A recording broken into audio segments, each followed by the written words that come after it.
Objeto. Já comecei. Pessoal, ela vai abrir com uma fala e depois a gente abre para as perguntas, tá? Boa tarde a todos. Nós terminamos uma reunião agora da nossa executiva e eu acho que se há uma palavra, um verbo a ser conjugado nesse momento é o resistir. É por isso que nós tiramos como uma das deliberações nossas de orientação todos os nossos esforços no sentido com outras forças de construir uma ampla frente de resistência pela democracia e pelos direitos do povo frente ao governo que está para tomar posse, né?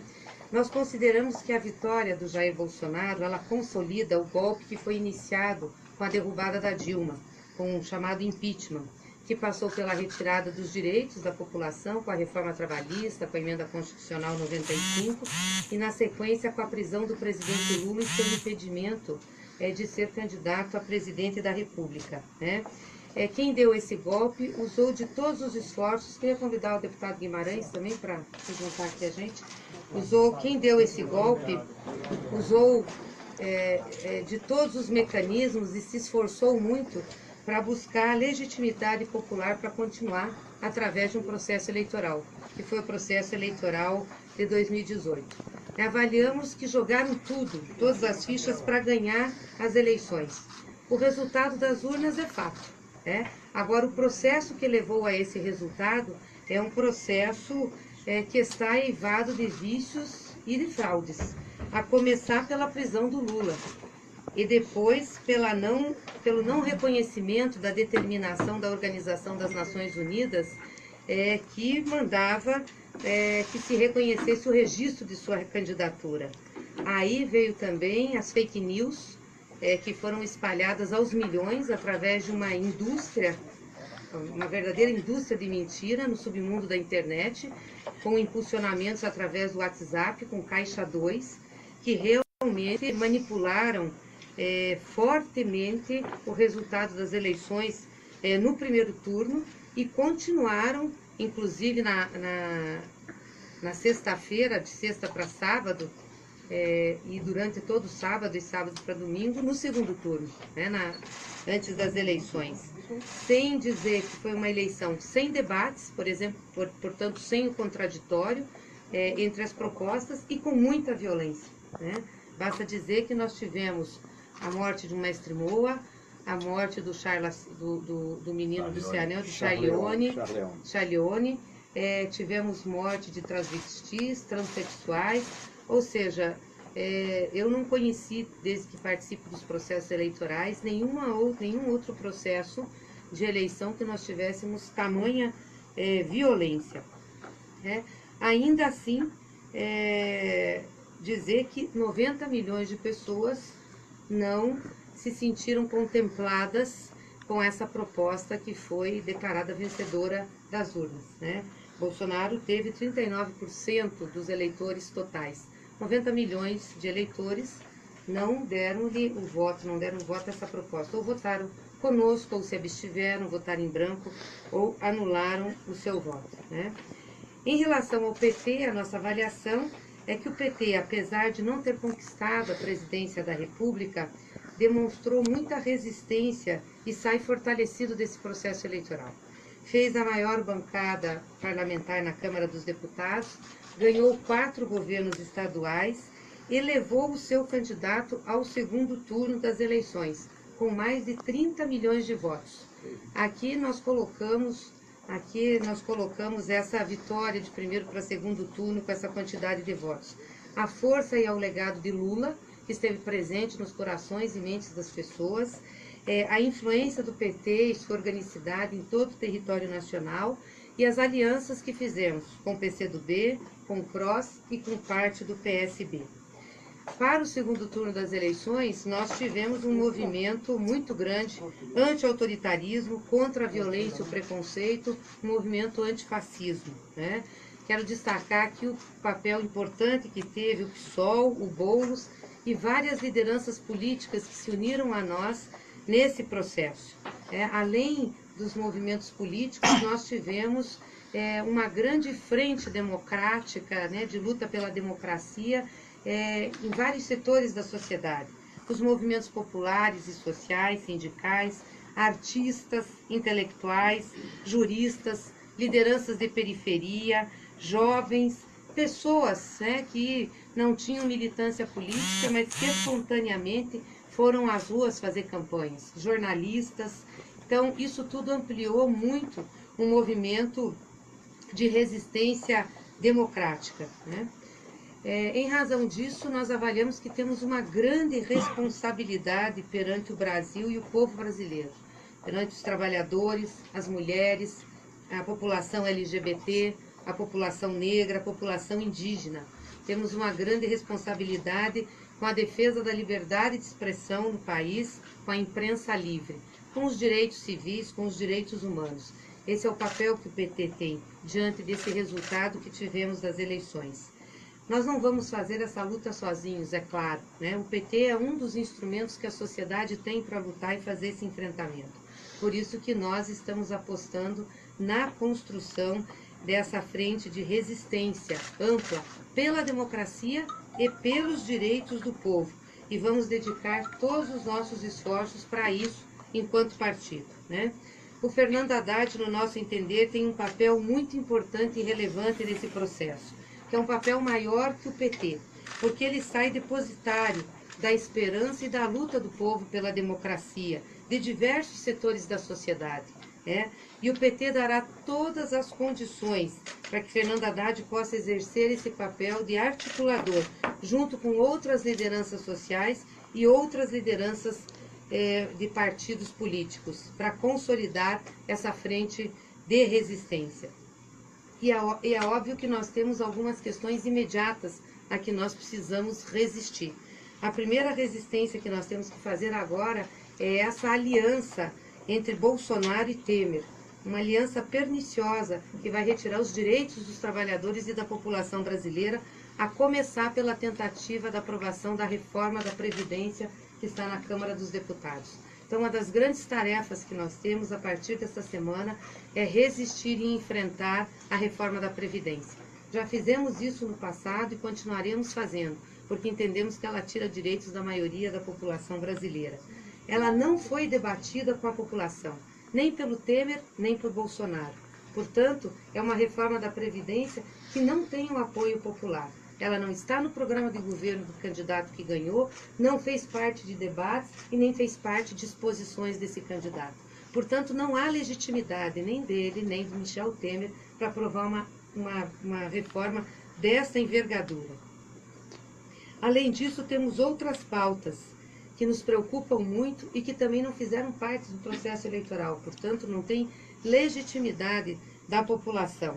Uma delas é a sessão onerosa do pré-sal, que está no Senado, e que me parece que estão fazendo um esforço já, uma articulação de conluio entre o governo Temer e o governo eleito de Bolsonaro, para que seja aprovado o mais rápido possível. Nós achamos que esse projeto é um crime de lesa pátria contra a soberania nacional, contra os interesses do Brasil. A outra matéria que nos preocupa muito é a aceleração para aprovar mudanças na lei antiterrorismo, que já começaram a articulação no Senado da República. Isso é uma tragédia para as liberdades dos movimentos sociais, para a resistência popular. Vão criminalizar os movimentos e é o que nós estamos vendo que vai ser a tônica desse governo que vai se instalar em Brasília, o que nos preocupa muito. Já fizeram movimentação nas comissões do Senado para agilizar essa ação. Nós vamos também nos colocar contrários e esperamos que esse movimento seja de todos os partidos e de todos aqueles que se uniram a nós na defesa da democracia. Além disso, tem uma série de outros projetos que também estão sendo garimpados lá pela equipe do candidato que foi eleito para um acordo junto com o governo Temer e a bancada na Câmara e no Senado aprovarem. Amanhã nós vamos ter uma reunião das duas bancadas da Câmara, do PT na Câmara e do PT no Senado, exatamente para discutir a pauta legislativa e o nosso nível de resistência. A segunda resistência imediata diz respeito às liberdades individuais, à integridade física das pessoas. nos preocupa muito a integridade física das pessoas, pelos posicionamentos que tem o governo que foi eleito em relação a uma série de movimentos, né? Portanto, nós vamos organizar, isso o PT vai organizar e a gente espera ampliar depois, mas de imediato vamos fazê-lo porque é importante, uma rede democrática de proteção solidária. Você não está só. Ou seja, vamos organizar todos os advogados do partido, todos aqueles que militam na área de direitos humanos. Também vamos fazer um convite aos juízes pela democracia, para que a gente possa ter resposta pronta para denunciar casos de violação dos direitos humanos, dos direitos civis, da liberdade de expressão, de manifestação, a questão da educação, que nos preocupa muito, que estão fazendo em cima das nossas universidades. Isso é uma intervenção sem precedentes na nossa história democrática, ou seja, nós vamos ter um lugar para que as pessoas possam denunciar, possam buscar ajuda e vamos nos esforçar ao máximo para tentar ajudar todos os que precisem. Também vamos orientar para que a nossa direção em todos os estados procurem os movimentos sociais, em particular a Frente Brasil Popular e a Frente Povo Sem Medo, para que façam plenárias, para que conversem com as pessoas, para que falem do momento e para que a gente realmente coloque com os movimentos sociais, nas ruas, com a sociedade, a resistência às questões que estão por vir, principalmente aquelas que têm a retirada de direito dos trabalhadores. Por fim, nós queremos fazer a construção de uma forte solidariedade internacional à causa democrática, passando principalmente pela liberdade de Lula, com quem nós nos preocupamos muito nesse contexto. Quero deixar isso aqui registrado. O último discurso que tivemos, o candidato que foi eleito, foi um discurso que não tem a ver com o Estado Democrático de Direito, com os direitos das pessoas, com o devido processo legal, que foi a assertiva dele de deixar Lula apodrecer na cadeia. Nós tememos, inclusive, pela vida do presidente. Nós precisamos deixar um alerta aí à sociedade. Lula tem direito a um julgamento justo. Não tem ninguém que possa definir o que fazer com ele antes de seu processo ser julgado de forma justa. Lula é inocente no nosso entender e tem que ter o seu processo julgado de forma justa. É isso que nós vamos, a partir de agora, fortalecer na nossa luta. Lula livre, um julgamento justo para Lula, com um pedido de proteção maior à sua vida e à sua integridade. E essa rede de forte solidariedade internacional também passa pelas causas democráticas do Brasil. Nós queremos criar um observatório para que o direito das populações diferentes, que estão sendo sempre ameaçadas pelo que nós estamos vendo que a institucionalidade vai tomar corpo depois da posse do candidato eleito, isso nos preocupa muito. Então, nós queremos que o mundo olhe para a nossa população indígena, para a nossa população negra, que o mundo olhe para os LGBTs aqui, para os movimentos sociais, que a gente também tenha para onde recorrer internacionalmente e garantir o direito para a liberdade de expressão, para a integridade dos jornalistas, enfim, para tudo aquilo que a gente construiu pós-Constituição de 1988. Então, num resumo, foram essas as decisões que nós tivemos hoje, avaliação e decisões que nós tivemos hoje na nossa reunião da Executiva. Senadora, quando a senhora diz que o processo eleitoral foi eivado de vícios e ilegalidades, fraudes, a senhora usou a palavra fraudes, a senhora está colocando em xeque, a senhora está questionando a eleição do Bolsonaro? Nós temos uma ação correndo no TSE e no Supremo Tribunal Federal, uma AIGE, uma ação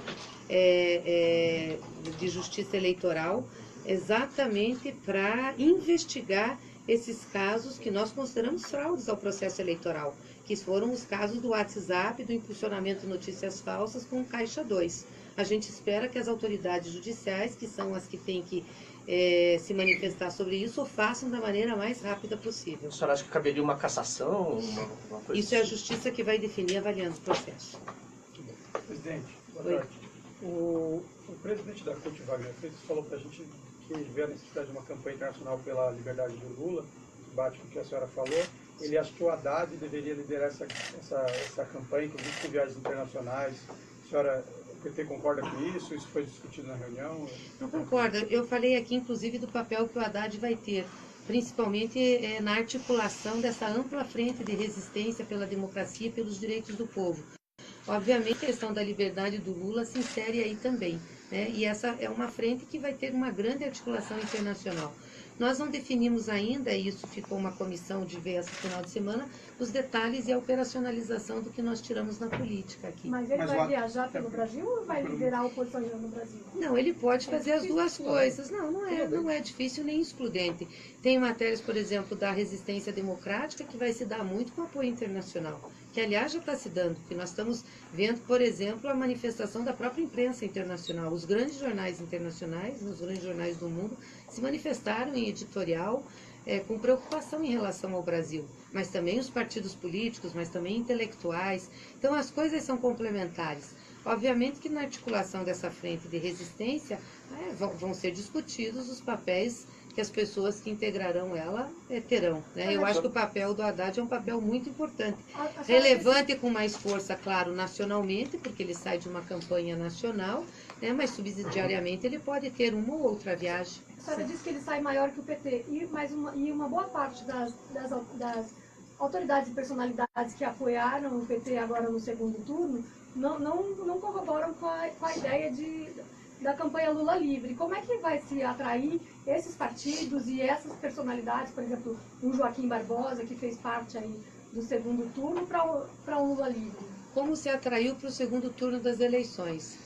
Uma grande parte dessas pessoas que vieram, não digo grande parte de quem votou, grande parte dessas pessoas que vieram nunca concordaram com o PT. Aliás, tinham críticos que faziam oposição. O que trouxe essas pessoas a apoiar a candidatura de Haddad? É que conosco num governo, pelo menos elas poderiam continuar fazendo oposição e discordando de nós, né? No outro governo, nem isso.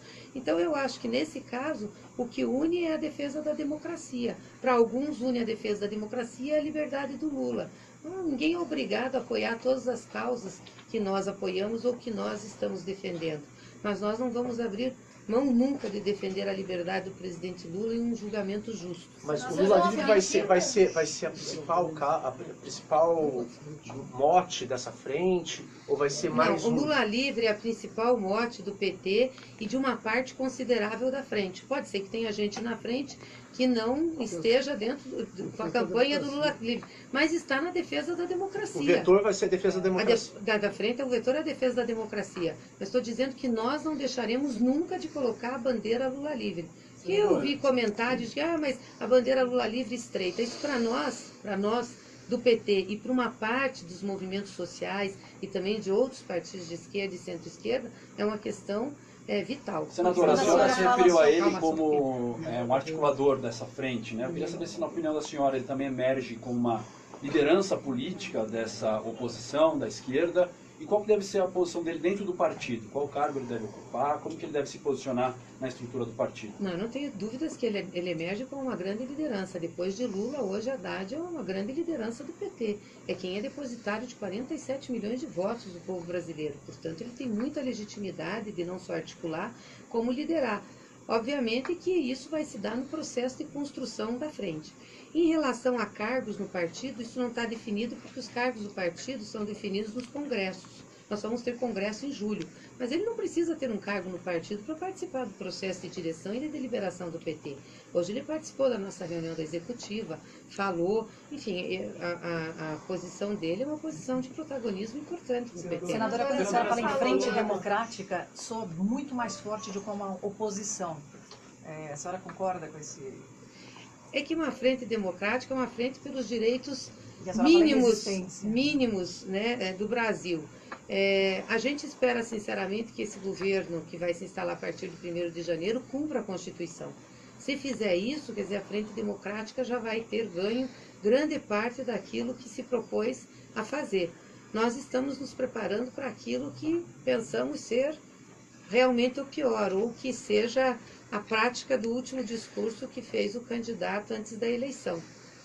Nós não podemos prescindir de estarmos organizados para defender os direitos, principalmente daqueles que são mais vulneráveis. Mas devem citar os partidos que colaboraram com o PT para uma chegada no segundo turno, sabe? Citou o PSOL, o PAC do PSD. boa parte desses partidos mais à esquerda, que já se declararam oposição ao governo Bolsonaro, estão participando de uma reunião em Brasília, o PDT, o PSB, e eles não convidaram o PT para essa reunião. Quer dizer, existe um incômodo declarado, público, de algumas pessoas com posturas do PT. Como é que a senhora vê a possibilidade de tentar trazer todos esses grupos políticos para essa frente?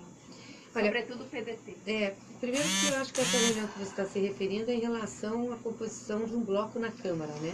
Não necessariamente das direções dos partidos. Nós vamos, claro, conversar com os presidentes de partido para estar integrado nessa frente. E em termos da Câmara, amanhã nós vamos ter reunião, e aí acho que os líderes podem falar melhor sobre composição de bloco, para a gente fazer a oposição. Agora, eu não acredito que o foco principal desses partidos seja excluir o PT, né? Porque eu acho que nós estamos vivendo uma situação bem dramática para qualquer ator ser excluído de um processo. Mas a senhora não acha que vai ter uma disputa pelo protagonismo da oposição? O próprio posicionamento do Ciro no segundo turno não indica isso? Pois é, mas eu acho que isso não pode ser o que nos move, né? Não é o protagonismo da oposição, tem que nos mover aquilo que concilia com a gente, aquilo que nós temos de mais importante, que é a resistência. Última pergunta, gente, a Nesse última. primeiro momento, essa resistência pode se configurar em barrar a proposta, por exemplo, da reforma da Previdência? Com certeza, E qual começa a agora. possibilidade disso? Dentro da composição que os senhores têm lá, do apoio de outros setores, de outros partidos, o que os senhores estão sentindo? Acho que era importante que os líderes falassem sobre composição na Câmara. A resistência, na realidade, ela não começa no dia 1º de janeiro. Nós já estamos, a partir de hoje, enfrentando um consórcio do grupo do Bolsonaro com o Temer. A partir de ontem, né? Digo de hoje porque a primeira sessão deliberativa é hoje. Então, com certeza, eles vão tentar aprovar uma pauta até o final do ano, que é uma pauta toda ela que mira 3 questões. Reduzir as questões democráticas do país, criminalização dos movimentos sociais, possivelmente, inclusive, rediscutindo temas muito delicados, como a questão da autonomia das universidades, a escolha de reitores das universidades. Em segundo lugar, a questão dos direitos dos trabalhadores e trabalhadoras, onde entra o tema da Previdência, com muita força. E, em terceiro lugar, a questão da soberania, onde entra debate sobre a Amazônia, a base de Alcântara e uma série de outras questões que eles estão tentando tratar ainda este ano, como a questão do onerosa do pré-sal. Então, esses 3 eixos, hoje, montam esse consórcio Temer-Bolsonaro, que terá nossa oposição a partir das sessões de hoje. Tem força para Nós temos força e vamos derrotar qualquer tentativa de votar uma reforma da Previdência que nunca foi debatida por ninguém, por um governo ilegítimo que é o de Temer e por um governo do Bolsonaro que nunca debateu esse tema durante a campanha eleitoral e que sequer consta no seu programa de governo. E por isso terá nossa oposição e vamos mobilizar a sociedade para derrotar essas propostas ainda esse ano. Obrigada, gente. Sobre a questão do bloco. Veja bem, atualmente nós temos um bloco político. Bloco político PT, PSB, PCdoB e PDT. PCB, PSOL, que está junto. É bloco político lá dentro, não é bloco formal. O que tem formal lá, o que teve, foi desfeito, foi um bloco do PCdoB com alguns ali antes da eleição da Câmara. O que eles estão discutindo é a formação de bloco para composição de Câmara, não é de comissões e tudo. É claro que nós estamos indo para Brasília e só para ratificar o que a presidenta Gleice fez. Você não decreta da noite para o dia quem é a oposição, você constrói. O PT está com 47 milhões de seus aliados e a sociedade brasileira que votou 47 milhões. Como é que vão excluir o PT? Eu nunca vi não existe isso. A maior bancária vai aumentar 2 ou 3. Como é que você exclui quem é a maior bancária? Então isso eu acho que é aquela conversa que vai estar no mundo da lua. Senador, por que você viu o convite para o Moro? Obrigado, muito obrigado, gente. Obrigado, Obrigado, gente. Eu acho que foi legal.